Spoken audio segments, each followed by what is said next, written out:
പക്ഷിപ്പനി മൂലം വളർത്തുപക്ഷികളുടെ മുട്ട, ഇറച്ചി, കാഷ്ടം എന്നിവയുടെ ഉപയോഗവും വിൽപ്പനയും മെയ് 16 വരെ നിരോധിച്ച് ആലപ്പുഴ ജില്ലാ കളക്ടർ ഉത്തരവായി. പ്രഭവ കേന്ദ്രത്തിന് 10 കിലോമീറ്റർ ചുറ്റളവിലാണ് നിരോധനം. അമ്പലപ്പുഴ വടക്ക് പഞ്ചായത്ത് 9-ാം വാർഡിൽ പക്ഷിപ്പനി സ്ഥിരീകരിച്ചിട്ടുണ്ട്.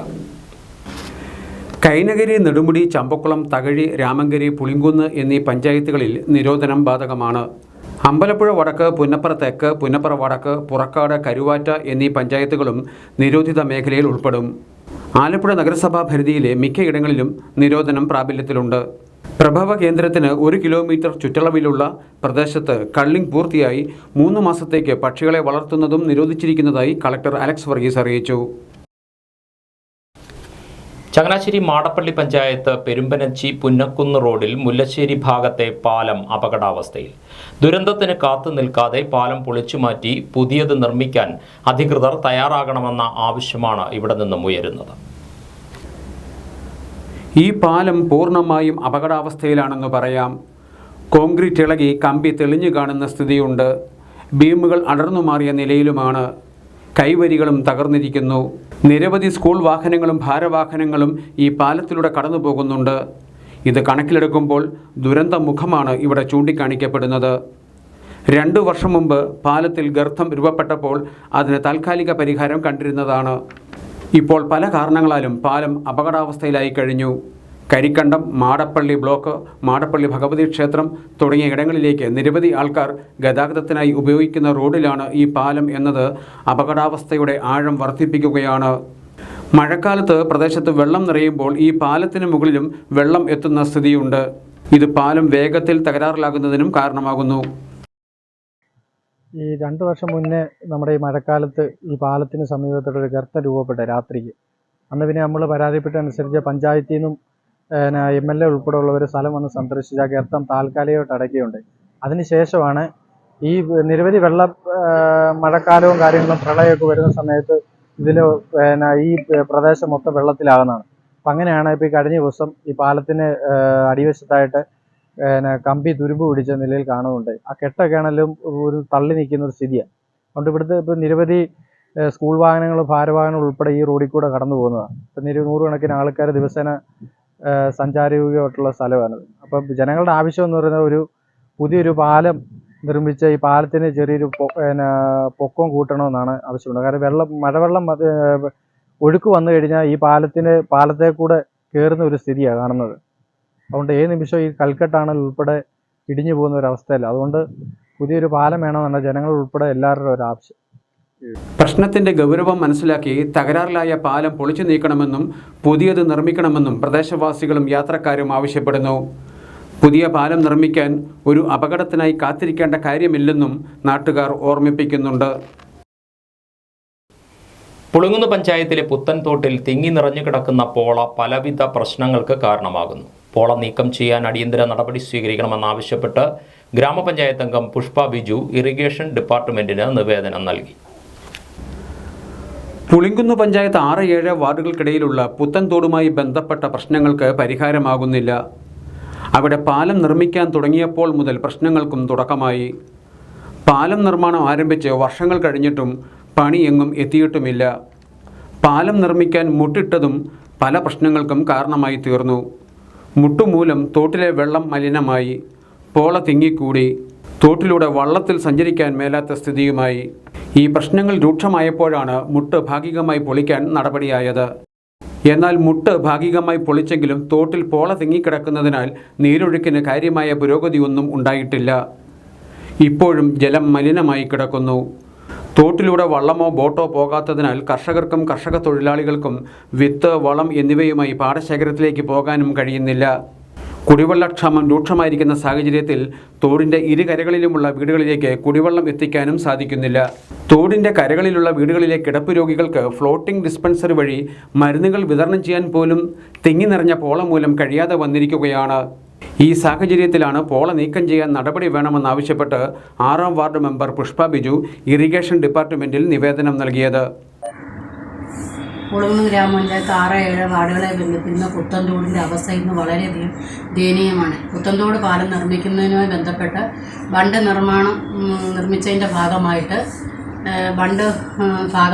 ഈ പോളകൾ വളർന്ന് പന്തലിച്ച് ജനങ്ങൾക്ക് വളരെയധികം ബുദ്ധിമുട്ടുണ്ടാകുന്ന ഒരു സാഹചര്യമാണ് നിലവിൽ ഉണ്ടായിരിക്കുന്നത്. ഇവർക്ക് പ്രാഥമിക ആവശ്യങ്ങൾക്ക് പോലും വെള്ളം എടുക്കാൻ പറ്റാത്തൊരു സാഹചര്യം. അതുപോലെ തന്നെ മറ്റ് ബുദ്ധിമുട്ടുകൾ എന്ന് പറഞ്ഞാൽ കാർഷിക മേഖലയിൽ പണിയെടുക്കുന്നവർക്കും അതിലുപരി പഞ്ചായത്തിൻ്റെ പദ്ധതി വിഹിതമായ വള്ളത്തെ കുടിവെള്ളം വിതരണം ചെയ്യാൻ പോലും നമുക്കിപ്പോൾ സാധിക്കാൻ പറ്റാത്തൊരവസ്ഥയാണ്. അതിനേക്കാൾ വളരെ ദയനീയമായ ഒരവസ്ഥയെന്ന് പറഞ്ഞാൽ കിടപ്പ് രോഗികൾ ഈ തോടിൻ്റെ അങ്ങേയറ്റവും ഇങ്ങേയറ്റവും ഇരുവശത്തുമായിട്ട് കിടപ്പ് രോഗികളുടെ എണ്ണം വളരെ കൂടുതലാണ്.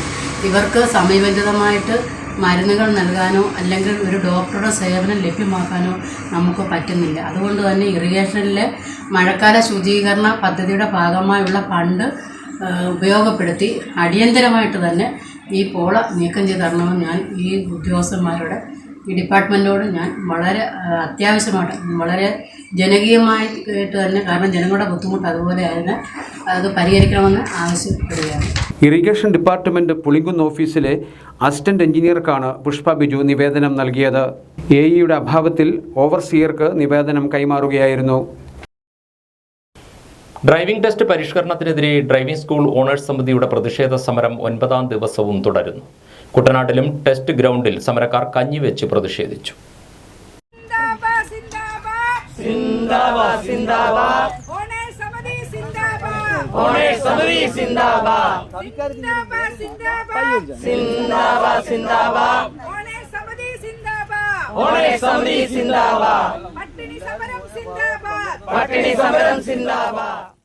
അടിസ്ഥാന സൗകര്യങ്ങൾ ഒരുക്കാതെ ഡ്രൈവിംഗ് ടെസ്റ്റ് പരിഷ്കാരങ്ങൾ നടപ്പിലാക്കുന്നതിൽ പ്രതിഷേധിച്ചാണ് ഡ്രൈവിംഗ് സ്കൂൾ ഓണേഴ്സ് സമിതിയുടെ നേതൃത്വത്തിൽ പ്രതിഷേധ സമരം സംഘടിപ്പിച്ചിട്ടുള്ളത്. സംസ്ഥാന വ്യാപക സമരത്തിന്റെ ഭാഗമായി വ്യാഴാഴ്ച മങ്കൊമ്പിലെ ഡ്രൈവിംഗ് ടെസ്റ്റ് ഗ്രൗണ്ടിൽ സമിതി കുട്ടനാട് താലൂക്ക് കമ്മിറ്റിയുടെ നേതൃത്വത്തിൽ കഞ്ഞിവെച്ചായിരുന്നു പ്രതിഷേധം. ഡ്രൈവിംഗ് സ്കൂൾ ഓണേഴ്സ് സമിതി ആലപ്പുഴ ജില്ലാ സെക്രട്ടറി SD രമേശൻ സിംല സമരപരിപാടി ഉദ്ഘാടനം ചെയ്തു. താലൂക്ക് പ്രസിഡന്റ് റോയൽ രാജേഷ് അധ്യക്ഷത വഹിച്ചു. താലൂക്ക് സെക്രട്ടറി സതീശൻ ജമിനി, അരുൺ ശ്രീനാരായണ, സുധാ രമേശ് സാരഥി തുടങ്ങിയവർ സമരപരിപാടിക്ക് നേതൃത്വം നൽകി. സർക്കാരിൽ നിന്നും ഇറക്കിയ സർക്കുലർ പിൻവലിക്കും വരെ സമരം തുടരുമെന്ന് നേതാക്കൾ അറിയിച്ചു. ഒരു വാർഡ് മെമ്പർ വിചാരിച്ചാൽ എന്തൊക്കെ നടക്കും? ഇച്ഛാശക്തി ഉണ്ടെങ്കിൽ എന്തും നടക്കുമെന്ന് നിസ്സംശയം ഉത്തരം പറയാം. തകഴി ഗ്രാമപഞ്ചായത്ത് അംഗം റീന മതികുമാർ മാതൃതുല്യമായ സ്നേഹം പകർന്ന് ഒരു കൂട്ടം വിദ്യാർത്ഥികളെ പഠിപ്പിച്ച് SSLC പരീക്ഷയിൽ മിന്നുന്ന വിജയത്തിലെത്തിച്ച കഥയാണ് ഇനി KCV ന്യൂസ് പങ്കുവയ്ക്കുന്നത്. വിജയിച്ച 16 വിദ്യാർത്ഥികൾക്കൊപ്പം കരുതലായി കൂടെ നിന്ന മെമ്പർക്കും സൗജന്യമായി പരിശീലനം നൽകിയ അധ്യാപകർക്കും കൊടുക്കാം നിറഞ്ഞ കയ്യടി. തകഴി ഗ്രാമപഞ്ചായത്തിലെ പടഹാരം ടാഗോർ കലാകേന്ദ്രത്തിലെത്തിയാൽ അവിടെ ബ്ലാക്ക് ബോർഡിൽ ഒരു കുറിപ്പ് കാണാം. SSLC പരീക്ഷ അവസാനിച്ച മാർച്ച് 25-ന് ഒരു ഓർമ്മപ്പെടുത്തൽ പോലെ കുറിച്ചു വെച്ചതാണത്. ഒരു വാർഡ് മെമ്പറും നിസ്വാർത്ഥരായ 4 അധ്യാപകരും പ്രതീക്ഷയോടെ കാത്തിരുന്ന ആ വലിയ വിജയം ഇന്നൊരു ഗ്രാമം മുഴുവൻ ആഘോഷമാക്കുകയാണ്. പഠന സൗകര്യങ്ങളുടെയോ പരിശീലനത്തിൻ്റെയോ അഭാവത്തിൽ തൻ്റെ വാർഡിലെ കുട്ടികൾ പിന്നോട്ടു പോകുവാൻ പാടില്ലെന്ന് തകഴി ഗ്രാമപഞ്ചായത്ത് 2ാം വാർഡ് മെമ്പർ റീന മതികുമാർ തീരുമാനമെടുക്കുന്നതിൽ നിന്ന് തുടങ്ങിയതാണ് ഇവരുടെ വിജയകഥ. കരുമാടി KK കുമാരപിള്ള സ്മാരക സ്കൂളിലെ അധ്യാപകർ ഇങ്ങനെ ഒരു ആശയം പങ്കുവച്ചപ്പോൾ PTA പ്രസിഡന്റ് കൂടിയായ മെമ്പർ അത് ഏറ്റെടുക്കുകയായിരുന്നു. പിന്തുണയുമായി ടാഗോർ വായനശാലയും രക്ഷാകർത്താക്കളും ചേർന്നപ്പോൾ അവിടെ ഒരു പാഠശാല ഒരുങ്ങി. സാമൂഹ്യപരമായിട്ട് പിന്നോക്കം നിൽക്കുന്ന ഒരു ഗ്രാമമാണ് തകഴി, ഈ പറയുന്ന പ്രദേശം.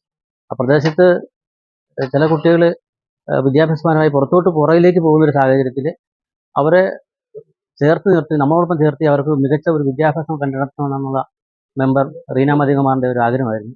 ഈ 46 വർഷം പഴക്കമുള്ള ഒരു ക്ലബ്ബാണിത്. ഇത് 2ാം തലമുറക്കാരാണ് ഇപ്പോൾ ഇത് നടത്തുന്നത്. അപ്പോൾ അത്തരമൊരു നിർദ്ദേശം മെമ്പർ എത്തിക്കൊണ്ടുവന്നപ്പം നമുക്ക് ടാഗോർ കലാകേന്ദ്രം അതിന് വലിയ സപ്പോർട്ട് കൊടുക്കുകയാണ് ചെയ്തത്.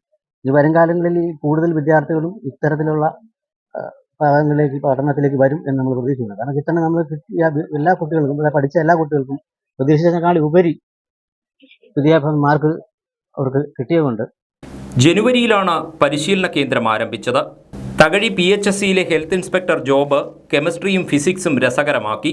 കണക്കിൻ്റെ വിരസത ഒഴിവാക്കാൻ 1ാം വാർഡിൽ നിന്നും സുസ്മിത എത്തി.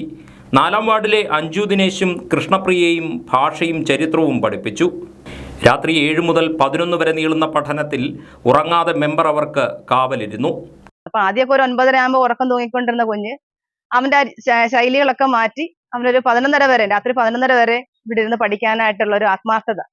ഉറക്കം തൂങ്ങിയാൽ അപ്പം പഠിത്തം നിർത്തി. ഞങ്ങളുടെ രീതി അങ്ങനെയാണ്. പക്ഷെ അതെല്ലാം മാറ്റി ഒരു 11:30 വരെ കൃത്യമായിട്ട് ഇരുന്ന് പഠിക്കാൻ. ലാസ്റ്റ് ഞാൻ പറയും, മോനെ എനിക്ക് ഉറങ്ങണം, പോകാന്ന് പറയും. അങ്ങനെയാണ് ഞങ്ങൾ നിർത്തി തുടങ്ങിയത്. 11:30 വരെ കൃത്യമായിട്ട് ഇരിക്കുമായിരുന്നു കുഞ്ഞുങ്ങൾ. ചുറ്റും പ്രദേശത്തുള്ള ചുറ്റുമുള്ള ആളുകൾ നല്ല സപ്പോർട്ടായിരുന്നു. അവർക്ക് രാത്രി കാലങ്ങൾ ഉറങ്ങാതൊക്കെ ഇരിക്കാൻ അവർക്കുള്ള സ്നാക്സോ കടിഞ്ചായയോ ഒക്കെ ഞങ്ങൾക്ക് തിളപ്പിച്ചുകൊണ്ട് തരുമായിരുന്നു ചുറ്റുമുള്ള ആളുകളൊക്കെ. എല്ലാവരുടെ നല്ല സപ്പോർട്ട് ഉണ്ടായിരുന്നു, സംഘടനയുടെ ആയാലും എല്ലാം. ഇവര് തയ്യാറാണെങ്കിൽ അവരോടൊപ്പം അവര് തയ്യാറാകണം. ഇവരെ നമുക്ക് നേർവഴിയിലേക്ക് നയിച്ച് നല്ലൊരു കുഞ്ഞുങ്ങൾ ഭാവിയിൽ നല്ല തലമുറയായിട്ട് അവരെ വളർത്തണം. അപ്പൊ അവർക്കൊക്കെ ഒരു ചെറിയൊരു ഒരു ഇതുണ്ടെങ്കിൽ അവർ ഉറപ്പായിട്ടും നല്ല ഒരു നിലയിലെത്താൻ കഴിവുള്ള കുഞ്ഞുങ്ങളാണ് എല്ലാവരും. പഠിച്ചു ക്ഷീണിച്ച് ഉറക്കം വന്നാൽ കട്ടൻ ചായയുമായി ദയ എത്തും. മെമ്പറുടെ മകളാണ് ഈ കൊച്ചുമിടുക്കി. ഇവരുടെ വിജയത്തിന്റെ മധുരത്തിൽ ഒരു പങ്ക് കൊച്ചു ദയയ്ക്കുള്ളതാണ്. ഇവരിവിടെ പലരും ആദ്യത്തെ പ്രാവശ്യത്തിലൊക്കെ ഇവിടെ വന്ന് നിൽക്കുമ്പോ ചിലർക്ക് ഉറക്കം വരും. അപ്പോഴത്തേക്കും ചായയും അതുപോലുള്ള കറികളൊക്കെ ഒന്ന് കൊടുക്കുമ്പോൾ അവരുടെ ഉറക്കം മാറ്റിയിട്ട് അവർക്ക് പിന്നെ പഠിക്കാറുണ്ട്. എല്ലാ വിഷയങ്ങൾക്കും A+ നേടിയ 5 പേരടക്കം എല്ലാവരും മികച്ച വിജയം കരസ്ഥമാക്കി. റീനാൻഡിയുടെ സപ്പോർട്ടിനെ കുറിച്ച് പറയുമ്പോൾ 100 നാവാണ് വിദ്യാർത്ഥികൾക്ക്. നമ്മളൊരു കമ്പൈൻ സ്റ്റഡി രൂപീകരിച്ച് വളരെ വിജയകരമായി തന്നെ അത് മുന്നോട്ട് പോയി. ഞങ്ങൾ അതിനകത്ത് നന്നായിട്ട് ഹാർഡ് വർക്ക് ചെയ്തിട്ടുണ്ട്. ഇതിൽ പിന്നെ ഞങ്ങളുടെ മെമ്പറായ റീനാൻഡി ഒത്തിരി ഞങ്ങളെ ഈ സംവിധാനങ്ങളെല്ലാം ഒരുക്കി ഞങ്ങൾക്ക് ഒത്തിരി സപ്പോർട്ടും പിന്തുണയും നന്നായി തന്നെ തന്നിട്ടുണ്ട്. അതൊക്കെ കൊണ്ട് തന്നെ നല്ല രീതിയിൽ ഞങ്ങൾക്ക് പെർഫോം ചെയ്യാനും എക്സാമൊക്കെ അറ്റൻഡ് ചെയ്യാനും സാധിച്ചു. ഒരു ഗ്രാമപഞ്ചായത്ത് മെമ്പർ വിചാരിച്ചാൽ എന്ത് നടക്കുമെന്ന ചോദ്യത്തിന് എന്തും നടക്കുമെന്ന് കാട്ടിത്തരികയാണ് റീന മതികുമാർ. രാഷ്ട്രീയ പ്രവർത്തനത്തിനും പൊതുകാര്യത്തിനുമിടയിൽ ഇതിനൊക്കെ സമയമുണ്ടോ എന്ന് ചോദിച്ചാൽ ഇതല്ലേ ജനസേവനമെന്ന് മറുചോദ്യം ചോദിക്കുന്ന മെമ്പർക്കും വിജയിച്ച വിദ്യാർത്ഥികൾക്കും 100% വിജയം വരിച്ച കരുമാടി KK കുമാരപിള്ള സ്മാരക ഹൈസ്കൂളിനും നിസ്വാർത്ഥരായ അധ്യാപകർക്കും ഇരിക്കട്ടെ ഒരു നിറഞ്ഞ കയ്യടി. ബുധനാഴ്ച രാവിലെ KSRTC ബസ്സിനടിയിൽപ്പെട്ട് ഗുരുതരമായി പരിക്കേറ്റ ഇരുചക്ര വാഹന യാത്രക്കാർ മരണപ്പെട്ടു. തിരുവല്ല കരുവാലിൽ 65 വയസ്സുള്ള സോമൻ, നെടുമ്പ്രം ഗ്രാമപഞ്ചായത്ത് 3-ാം വാർഡ് രമ്യ ഭവനിൽ 62 വയസ്സുള്ള മോഹനൻ എന്നിവരാണ് മരിച്ചത്. അമ്പലപ്പുഴ തിരുവല്ല സംസ്ഥാന പാതയിൽ തകഴി കേളമംഗലം പറത്തറ പാലത്തിന് സമീപം ബുധനാഴ്ച രാവിലെ 8-നായിരുന്നു അപകടം. ഇടിയുടെ ആഘാതത്തിൽ സ്കൂട്ടർ യാത്രക്കാർ തെറിച്ച് റോഡിൽ തലയിടിച്ചു വീണു. ബസ്സിനടിയിൽപ്പെട്ട സ്കൂട്ടർ 200 മീറ്ററോളം നിരങ്ങി നീങ്ങിയാണ് നിന്നത്. നാട്ടുകാരും അഗ്നിരക്ഷാസേന ഉദ്യോഗസ്ഥരും ചേർന്ന് പരിക്കേറ്റ ഇരുവരെയും ആലപ്പുഴ മെഡിക്കൽ കോളേജ് ആശുപത്രിയിൽ പ്രവേശിപ്പിക്കുകയായിരുന്നു. മരിച്ച ഇരുചക്ര വാഹനയാത്രക്കാർ തകഴിയിലെ തടിമില്ലിൽ ജോലിക്ക് പോകുമ്പോഴാണ് അപകടമുണ്ടായത്. Kerala primary head masters front KPHF സംസ്ഥാന സമ്മേളനം ചങ്ങനാശ്ശേരിയിൽ നടക്കും. മെയ് 10-11 തീയതികളിൽ അമൃത ഓഡിറ്റോറിയത്തിലാണ് പരിപാടികൾ. മെയ് 10 വൈകുന്നേരം 6-ന് നിലവിലെ സംസ്ഥാന കൗൺസിൽ യോഗം ചേർന്ന് നടപ്പു വർഷത്തെ റിപ്പോർട്ടും കണക്കും അവതരിപ്പിക്കും. മെയ് 11 രാവിലെ 9:30 സംസ്ഥാന പ്രസിഡന്റ് പതാക ഉയർത്തുന്നതോടെ സമ്മേളന നടപടികൾ ആരംഭിക്കുമെന്ന് ഭാരവാഹികൾ വാർത്താ സമ്മേളനത്തിൽ അറിയിച്ചു. പ്രധാനമായിട്ട് 11-ാം തീയതിയാണ് നമ്മുടെ പൊതുസമ്മേളനം നടക്കുന്നത്. രാവിലെ 9:30 പതാക ഉയർത്തലോടുകൂടി ആരംഭിക്കും. 9:45 പ്രതിനിധികളുടെ രജിസ്ട്രേഷൻ നടക്കും. 10 മണിക്ക് ന്യൂനപക്ഷ വികസന ധനകാര്യ corporation chairman Stephen George XMLA പ്രതിനിധി സമ്മേളനം ഉദ്ഘാടനം ചെയ്യും. 11 മണിക്ക് സാംസ്കാരിക സമ്മേളനം പൂഞ്ഞാർ MLA അഡ്വക്കേറ്റ് സെബാസ്റ്റ്യൻ കുളത്തുങ്കലും 11:30 മുൻ PSC അംഗവും കേരള കോൺഗ്രസിന്റെ കോട്ടയം ജില്ലാ സെക്രട്ടറിയുമായ ഡോക്ടർ മാത്യു സാർ വിദ്യാഭ്യാസ സമ്മേളനം ഉദ്ഘാടനം ചെയ്യും. പൊതുസമ്മേളനം സർക്കാർ ചീഫ് വിപ്പ് ജയരാജ് സാറ് 11:00 ഉദ്ഘാടനം ചെയ്യും. 12 മണിക്ക് യാത്രയപ്പ് സമ്മേളനം അഡ്വക്കേറ്റ് ജോബ് മൈക്കിൾ MLA. 2 മണിക്ക് വനിതാ സമ്മേളനം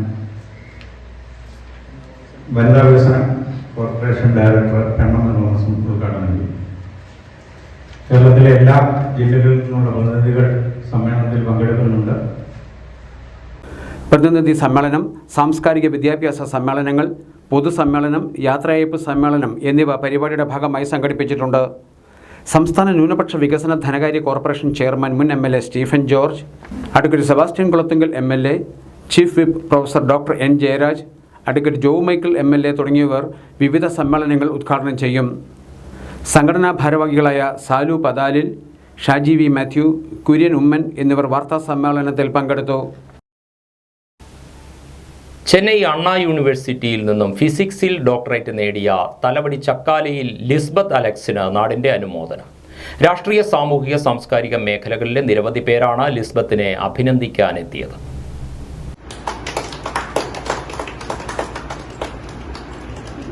Champakulam block panchayat president Jincy Jolly, block panchayat അംഗം അജിത് കുമാർ പിഷാരത്, വിജയകുമാർ, പ്രഭാരാജ് സേതു, ശരത് രാമശ്ശേരി എന്നിവർ കഴിഞ്ഞ ദിവസം അനുമോദനങ്ങൾ അറിയിക്കാനെത്തി. പ്രതിസന്ധികളെ തരണം ചെയ്ത് ലിസ്ബത്തിന് മികച്ച വിദ്യാഭ്യാസം നൽകിയ മാതാപിതാക്കളെ ജനപ്രതിനിധികൾ അഭിനന്ദിച്ചു. മക്കളെ ഏത് തരത്തിൽ വേണം ഒരു മുന്നോട്ടുള്ള അവരുടെ പ്രയാണം, അത് കൃത്യമായ ദിശയിൽ കൃത്യമായ ലക്ഷ്യത്തിലേക്ക് എത്താൻ വേണ്ടി വളരെ ആത്മാർത്ഥമായി ജീവിതത്തിന്റെ പ്രതിസന്ധികളും ബുദ്ധിമുട്ടുകളും ഒക്കെ മനസ്സിലാക്കി കുട്ടികളെ നല്ല രീതിയിൽ ഉന്നത വിദ്യാഭ്യാസ നിലവാരത്തിലേക്ക് എത്താൻ വേണ്ടി വളരെ കഷ്ടപ്പെട്ടാണ് അവരുടെ മാതാപിതാക്കൾ ഇതിനു വേണ്ടുന്ന അവരുടെ വളരെ പരിശ്രമമുണ്ടായി. ആ പരിശ്രമത്തിനും അവരുടെ ഇപ്പോൾ എനിക്ക് തോന്നുന്നു അവരുടെ മനസ്സിലുണ്ടാകുന്ന ഒരു സന്തോഷം, എൻ്റെ മകൾ ഇന്നുപോലെ ഒരു ഡോക്ടറേറ്റ് ലഭിച്ചു എന്ന് പറയുമ്പോൾ ആ മാതാപിതാക്കൾക്ക് ഉണ്ടാകുന്ന ഒരു സന്തോഷം വളരെ വലുതാണ്. ഈ അവസരത്തിൽ മാതാപിതാക്കൾ കാണിച്ചിട്ടുള്ള ആ പ്രയത്നവും അവരുടെ പരിശ്രമവും അവരുടെ പ്രയാസങ്ങളും ബുദ്ധിമുട്ടുകളും ഒക്കെ ഈ സമയത്ത് ഓർത്തിട്ടുണ്ട്. അവർക്കും പ്രത്യേക അഭിനന്ദനം ഈ അവസരത്തിൽ സൂചിപ്പിക്കുന്നു. ഈ കാലഘട്ടത്തിൽ വിദ്യാഭ്യാസം നേടുന്നതിന്റെ ആവശ്യകത എന്താണെന്ന് തിരിച്ചറിയുകയും അതിനായി പ്രവർത്തിക്കുകയും വേണമെന്ന് ലിസ്ബത്ത് പറഞ്ഞു. പെൺകുട്ടികൾക്ക് പഠിക്കാനുള്ള സാഹചര്യം ഒരുക്കി കൊടുക്കാൻ മാതാപിതാക്കളും ശ്രദ്ധിക്കണം. ഈ PhD എന്നൊക്കെ പറയുമ്പം വീട്ടുകാരൊക്കെ തന്നെ ഒത്തിരി സമയം പോവും. പെണ്ണുങ്ങളൊക്കെ സംബന്ധിച്ചിടത്തോളം കല്യാണപ്രായം അങ്ങനെ ഇപ്പൊ ആഗ്രഹം ഉണ്ടെങ്കിൽ പോലും ഇത് ഇത്ര വർഷമാകും.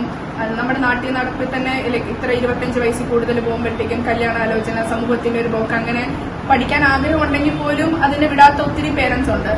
പക്ഷെ എന്നിരുന്നാലും ഇന്നത്തെ കാലത്ത് എഡ്യൂക്കേഷനാണ് ഏറ്റവും ഇമ്പോർട്ടന്റ്. ഒരു പെണ്ണ് ഇൻഡിപെൻഡന്റ് ആയിട്ട് അവർക്ക് പ്രൊഫഷണൽ ലൈഫുണ്ട്, പേഴ്സണൽ ലൈഫുണ്ട്. പക്ഷെ ഏറ്റവും ഇമ്പോർട്ടന്റ് ഇൻഡിപെൻഡന്റ് ആയിട്ട് ജീവിക്കാൻ അവളെ പഠിപ്പിക്കണമെന്ന് തന്നെയാണ്. കാരണം സെൽഫ് എംപ്ലോയിഡ് ആകുന്നതിന്റെ വില ഏറ്റവും ഇമ്പോർട്ടന്റ് ആയിട്ടുള്ളൊരു കാലഘട്ടമാണ് ഇപ്പം.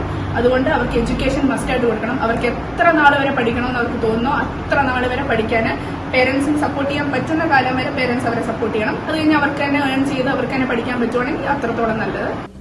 എടത്വ ലിസ്ലിയോ ഗ്യാസ് ഏജൻസി ഉടമ തലവടി ചക്കാലയിൽ അലക്സ് ജോർജിന്റെയും സന്ധ്യ അലക്സിന്റെയും മകളാണ് ലിസ്ബത്ത്. നാടിന്റെ അഭിമാനമായി മാറിയ ഈ മിടുക്കിയെ അഭിനന്ദിക്കാൻ സുഹൃത്തുക്കളും നാട്ടുകാരും തലവടിയിലെ വീട്ടിലെത്തിയിരുന്നു. അന്താരാഷ്ട്ര നഴ്സസ് വാരാഘോഷത്തിന്റെ ഭാഗമായി തൃക്കൊടിത്താനം ഫൊറോന മാതൃപിതൃവേദിയുടെ നേതൃത്വത്തിൽ പായിപ്പാട് സെന്റ് റീത്താസ് ആശുപത്രിയിലെ നഴ്സുമാരെ ആദരിച്ചു. ആശുപത്രി ഡയറക്ടർ ഫാദർ റോബിൻ CMI സമ്മേളനം ഉദ്ഘാടനം ചെയ്തു. അപ്പം വരും തലമുറയിൽ 10 കൊല്ലം 15 കൊല്ലങ്ങൾക്ക് ശേഷം നേഴ്സിംഗ് എന്തുമാത്രം പ്രസക്തി ഉണ്ടെന്നുള്ളതിനെക്കുറിച്ച് ചിന്തിക്കേണ്ടിയിരിക്കുന്നു. പക്ഷെ ഒരു കാര്യം ഉറപ്പാണ്, ഒരു ഹ്യൂമൻ ടച്ച് ഉണ്ടെങ്കിൽ തീർച്ചയായിട്ടും നേഴ്സിംഗ് നിലനിൽക്കാൻ യന്ത്രങ്ങൾക്ക് ഒരിക്കലും ഒരു ഹ്യൂമൻ അല്ലെങ്കിൽ മനുഷ്യത്വപരമായ ഒരു സ്പർശനം കൊടുക്കാനായിട്ട് സാധിക്കും. അപ്പം അവിടെയാണ് നിങ്ങളുടെ പ്രസക്തി, ഓരോരുത്തരുടെ പ്രസക്തി എന്നുള്ളത്. ഇപ്പോൾ രോഗികളായിട്ട് വിഷമിച്ച് സങ്കടപ്പെട്ട് ആകുലപ്പെട്ട് ടെൻഷനെടുത്തിരിക്കുന്നവരുടെ മുൻപിലേക്ക് ഒരു നിറപുന്തിരിയോടുകൂടി ഒരു മാലാഖയായിട്ട് ഫ്രണ്ടിൽ പ്രത്യക്ഷപ്പെടാൻ സാധിച്ചാൽ അതാണ് ഏറ്റവും വലിയ കാര്യം. അപ്പോൾ നിങ്ങൾക്ക് എല്ലാവർക്കും നിങ്ങൾ ചെയ്യുന്ന ശുശ്രൂഷയും എല്ലാവിധ മംഗളങ്ങളും ആശംസകളും നേരുന്നു. ഈ ചടങ്ങ് ഔദ്യോഗികമായിട്ട് ഉദ്ഘാടനം ചെയ്യാൻ പ്രഖ്യാപിക്കുകയും ചെയ്തു. പ്രസിഡന്റ് സിബിച്ചൻ മുക്കാടൻ അധ്യക്ഷത വഹിച്ചു. Director father Cheriyan Kakkuzhi nurses superintendent Binsy സേവ്യറിനെ പൊന്നാടയണിയിച്ച് ആദരിച്ചു. ചങ്ങനാശ്ശേരി അതിരൂപത പിതൃവേദി സെക്രട്ടറി ജോഷി കൊല്ലാപുരം ആമുഖ സന്ദേശം നൽകി. Animator sister Linsiya CMC, Salima Joseph, Reena Sabu, Sibichan Kuthukallinkal, Binsy Xavier എന്നിവർ സംസാരിച്ചു. ഇനി ഇന്നത്തെ അറിയിപ്പുകൾ. കോട്ടയം ജില്ലയിലെ സർക്കാർ സ്ഥാപനത്തിൽ ഫാർമസിസ്റ്റ് ഗ്രേഡ് 2 തസ്തികയിൽ 2 താൽക്കാലിക ഒഴിവിലേക്ക് നിയമനം നടത്തുന്നു. പട്ടികവർഗ വിഭാഗത്തിന് സംവരണം ചെയ്തിരിക്കുന്ന ഒഴിവിലേക്ക് 18 വയസ്സിനും 41 വയസ്സിനും ഇടയിൽ പ്രായമുള്ള +2 അഥവാ തത്തുല്യ യോഗ്യത, ഫാർമസിയിലുള്ള ഡിപ്ലോമയും കേരള സ്റ്റേറ്റ് ഫാർമസി കൗൺസിൽ രജിസ്ട്രേഷനും ഉള്ളവർക്ക് അപേക്ഷിക്കാം. താൽപ്പര്യമുള്ള പട്ടികവർഗ വിഭാഗം ഉദ്യോഗാർത്ഥികൾ മെയ് 15 മുൻപായി അതത് എംപ്ലോയ്മെന്റ് എക്സ്ചേഞ്ച് മുഖേന അസൽ സർട്ടിഫിക്കറ്റുകൾ സഹിതം നേരിട്ട് ഹാജരായി പേര് രജിസ്റ്റർ ചെയ്യേണ്ടതാണ്. കോട്ടയം പാമ്പാടി രാജീവ് ഗാന്ധി ഇൻസ്റ്റിറ്റ്യൂട്ട് ഓഫ് ടെക്നോളജിയിൽ മെയ് 13 മുതൽ 17 വരെ ഹൈസ്കൂൾ വിദ്യാർത്ഥികൾക്കായി സൗജന്യ പൈതൺ പ്രോഗ്രാമിംഗ് പരിശീലനം നടത്തുന്നു. ആദ്യം രജിസ്റ്റർ ചെയ്യുന്ന 30 പേർക്ക് അവസരം ലഭിക്കും. രജിസ്ട്രേഷനും വിശദ വിവരങ്ങൾക്കുമായി 8943661109 എന്ന നമ്പറിൽ ബന്ധപ്പെടാവുന്നതാണ്. കോട്ടയം ജില്ലയിൽ നിന്ന് സംസ്ഥാന ഹജ്ജ് കമ്മിറ്റി മുഖേന തീർത്ഥാടനത്തിന് പോകുന്ന ഹാജിമാരുടെ വാക്സിനേഷൻ മെയ് 13 തിങ്കളാഴ്ച രാവിലെ 9 മുതൽ ഉച്ചയ്ക്ക് 1 മണി വരെ കോട്ടയം ജനറൽ ആശുപത്രി NHM കോൺഫറൻസ് ഹാളിൽ വെച്ച് നടക്കുമെന്ന് ജില്ലാ മെഡിക്കൽ ഓഫീസർ ഡോക്ടർ N. പ്രിയ അറിയിച്ചു. ഇൻഫ്ലുവൻസ, പോളിയോ, മസ്തിഷ്ക ജ്വരം എന്നീ രോഗങ്ങൾക്കെതിരെയാണ് ഹാജിമാർക്ക് വാക്സിൻ നൽകുക. ഹജ്ജ് കർമ്മത്തിനായി സൗദി അറേബ്യ സന്ദർശിക്കുന്നവർക്ക് ലോകാരോഗ്യ സംഘടനയും സൗദി സർക്കാരും വാക്സിനേഷൻ നിർബന്ധമാക്കിയിട്ടുണ്ട്. ആലപ്പുഴ, കോട്ടയം, പത്തനംതിട്ട ജില്ലകളിലെ വാർത്തകൾക്കും ലൈവ് പ്രോഗ്രാമുകൾക്കുമായി മാന്യപ്രേക്ഷകർ കുട്ടനാട് കേബിൾ വിഷൻ എന്ന ഞങ്ങളുടെ യൂട്യൂബ് ചാനൽ സബ്സ്ക്രൈബ് ചെയ്യുക. ഇനി ഇന്നത്തെ സ്വർണ്ണവില. ഇന്നത്തെ സ്വർണ്ണവില നിങ്ങൾക്കായി സമർപ്പിക്കുന്നു സ്വപ്ന ജ്വല്ലറി. അഴകേറും സ്വപ്നങ്ങൾക്ക് നിറവേകും സ്വപ്ന ജ്വല്ലറി, ചങ്ങനാശ്ശേരി. സ്വർണം ഗ്രാമിന് 6590 രൂപ, പവന് 52,720 രൂപ. വാർത്തകൾ കഴിഞ്ഞു. നമസ്കാരം.